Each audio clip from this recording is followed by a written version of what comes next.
जब गुरु गोरखनाथ सेवा न्यास के द्वारा यह यात्रा प्रारंभ की गई तो जमीनी धरातल की भी सभी जानकारियां मिली कि थारू जनजाति भी इसी प्रकार के भाव से ग्रसित है।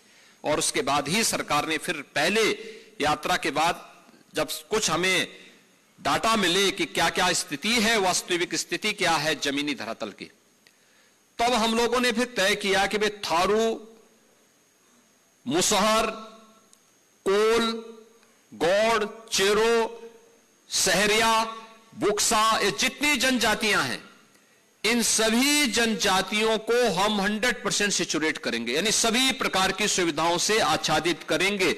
इन्हें जिनके पास मकान नहीं मकान देंगे, जमीन नहीं जमीन का पट्टा देंगे, सभी प्रकार की सुविधाओं को देंगे।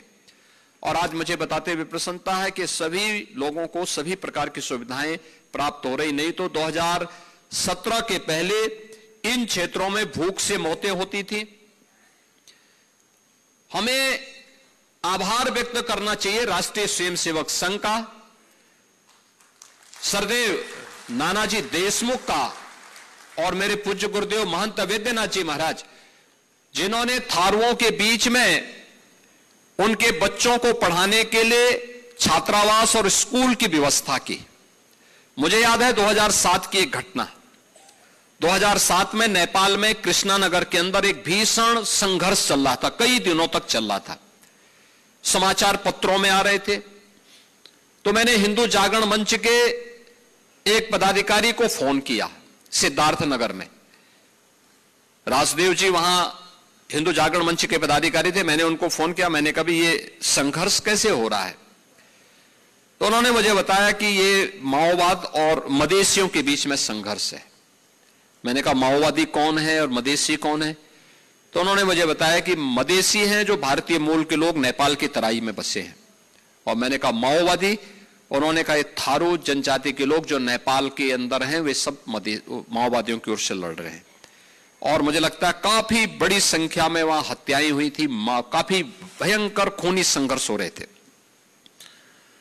तब मैं बलरामपुर जिले के इमलिया कोडर में मैंने कार्यक्रम बनाया था, और इमलिया कोडर में मैंने थारू जनजाति से जुड़े हुए सभी लोगों को, जो नानाजी देशमुख ने बनाया हुआ छात्रावास है, वहां पर मैंने उनको इकट्ठा किया था और उनके साथ संवाद बनाने का कार्यक्रम किया था 2007 में कि भाई आखिर क्या कारण है, क्यों ये संघर्ष हो रहा है, क्यों इस प्रकार की स्थितियां पैदा हो रही हैं।